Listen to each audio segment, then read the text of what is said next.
বাংলাদেশের এক ছোট্ট গ্রামের পাশ দিয়ে বয়ে যায় একটি সুন্দর নদী। শান্ত, সবুজ আর সুখের এক গ্রাম। গ্রামের একটি ছোট্ট ঘরে বসবাস করে এক দম্পতি। তাদের জীবন সাদামাটা হলেও ভরপুর ভালোবাসায়। তাদের একটি ছোট জমি আছে। শীতের শুরুতেই তারা জমি প্রস্তুত করতে শুরু করে। স্বামী স্ত্রী মিলে জমিতে ধান রোপণ করে। তাদের পরিশ্রমে জমি ভরে ওঠে সবুজে। তারা ধান কেটে ঘরে নিয়ে আসে। পরিশ্রমের ফল পেয়ে তাদের মুখে ফুটে ওঠে হাসি।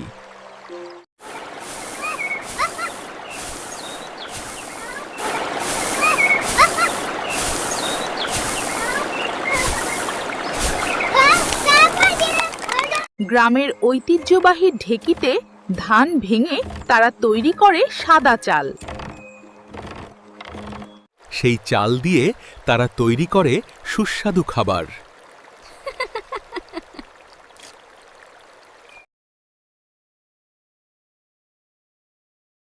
তারা গ্রামের ছোট ছোট বাচ্চাদের খাওয়ায়, আর নিজেরাও খায়।